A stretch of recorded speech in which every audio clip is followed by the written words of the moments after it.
we're going to talk about what your governor did down there. The Democrat governor in North Carolina, Roy Cooper, just vetoed a bill that would have required police cooperation with ICE on illegal immigrants. And Lieutenant Governor, this is a huge issue around the nation. And we just got finished talking about what happened in Montgomery County, Maryland, a sanctuary county where 4 women have been assaulted by illegals. One of them was released because the local sheriff's department refused to enforce a detainer from ICE. So I want to get your reaction to what the governor did here. Well, I mean, part of the sad part, Todd, is that we actually have to put laws on our books now that tell sheriffs they need to cooperate with the feds on federal law to keep criminals off the street. This just happened. It's been happening all over America for years. It's been happening in North Carolina. They've just gotten along, and the idea is that all law-abiding citizens want to keep criminals off the streets. And it's, as you know, the primary concern of government or a governor should be protecting its citizens. But we had a handful of sheriffs get elected in North Carolina that said, hey, we're not going to cooperate with ICE. And so they've started letting these people go. We're talking, Todd, about, as you said, violent offenders. They're here illegally. They're child sex offenders and rapists and murderers and the like. And these sheriffs are just turning their back on this and letting them go free. And so we passed a law that said, hey, you got to cooperate here. We want these criminals off the street. And our governor said, that's not necessary. In fact, he's saying it's like unconstitutional. It's just Republicans trying to win political points. I don't know who we're trying to win political points with. We're just trying to uphold the law.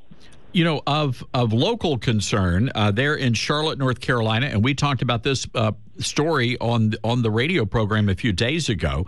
You had a Honduran man arrested on rape and child sex offense charges. ICE had a detainer, and yet the sheriff in Mecklenburg County let this guy out of jail. Yeah, I mean, you're seeing. We've seen this happen twice in Mecklenburg County. We had the illegal immigrant that was wanted for assault on a female, larceny, communicating threats, and other charges, and he was let go. And then a week later, after that, he went out, took the same victim hostage. He assaulted her again and caused a 9-hour standoff with the SWAT teams. This is the kind of junk that our sheriffs are getting our law enforcement into, and the kind of danger that they're putting our citizens into. And it happened again, same county again, down in Charlotte, a legal immigrant who was charged with raping a child under 13 years old.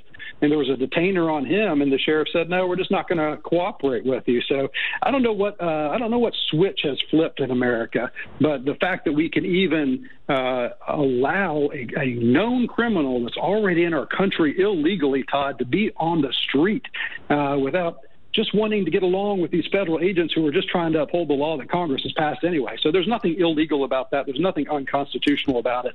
It's just a sad day for rule of law in America. We have a lot of listeners in North Carolina, especially on the talk station, Morehead City, that section, that region of North Carolina. And we get calls from these folks all the time, Mr. Lieutenant Governor, saying we want our elected leaders to do something about illegal immigration, and especially those illegals that are committing crimes in our towns and communities. Now, I know you're running for governor, and what promise can you give voters on that issue?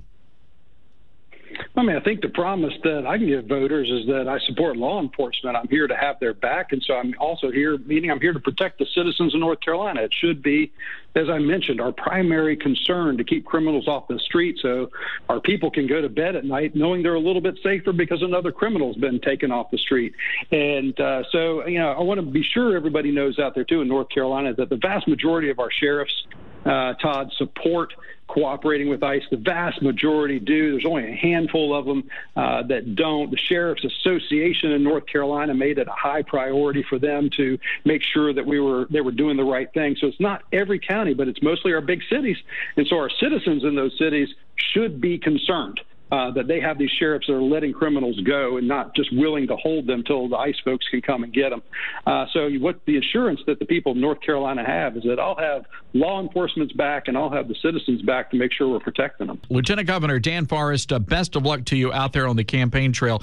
You got a open platform here, so we'd love to have you back on the show sometime.